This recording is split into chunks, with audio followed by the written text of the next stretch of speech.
Here in Portland. It's great to be with you today for another one of my weekly Friday afternoon self-care chats.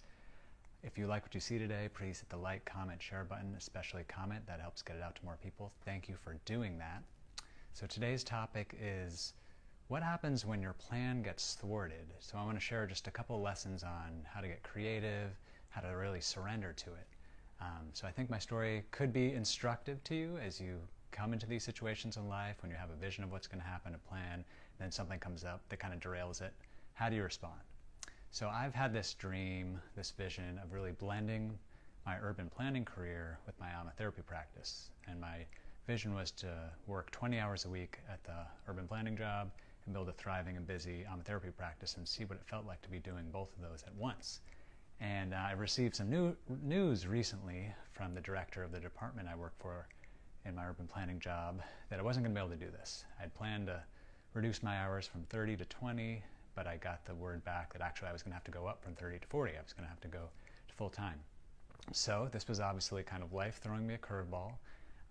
So my initial reaction was that, kind of disappointment, a little bit of resistance, some grief for like, oh, this dream has died and what's next? So I didn't let that linger for too long because I know that's kind of an ego trick of kind of just feeling resigned, feeling powerless, there's nothing I can do, feeling bad about yourself. So I didn't let that happen. But what I did do was try to have some kind of creative response. And the first thing was just try to get creative and realize I'm going to need to be resilient, try to develop a new dream, develop a new vision for how things can go. And second, was basically I needed to get curious about why this is showing up in my life. Why, it's not just an obstacle to my path, it is my path.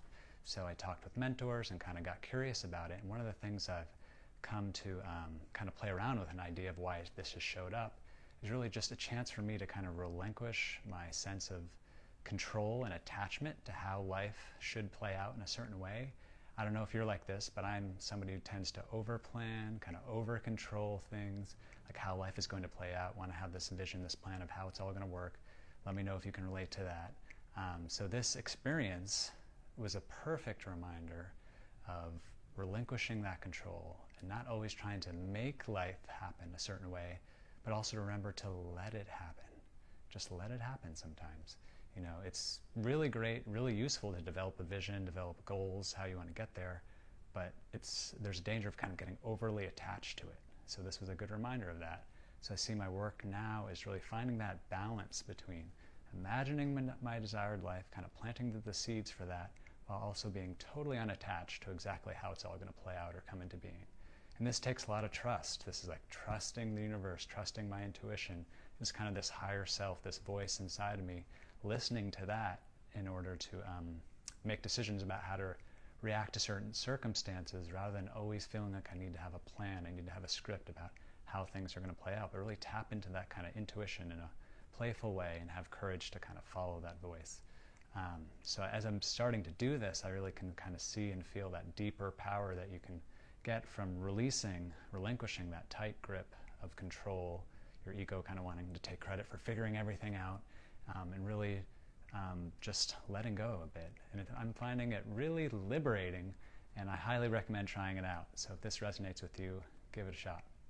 Just recap, something comes up in your life, roadblock, get creative, and maybe just surrender to it for a bit and get curious about why it's shown up and why it's part of your path. So if you like what you saw today and you're interested in working with me, I do amma therapy. It's an Asian bodywork based on Chinese medicine. I work with people on kind of these mindset issues as well as health coaching, lifestyle, nutrition. The bodywork I do is along the Chinese meridians and points. Don't use any needles like acupuncturists, just use hand pressure. It's a totally powerful modality. I would love for you to try out if it sounds interesting to you. I'm doing a special for people who've never tried it before, so contact me. Visit my website, johnmermin.com. You can download my free report there. Hope you liked what you saw today, and I will see you next time. Have a fantastic weekend.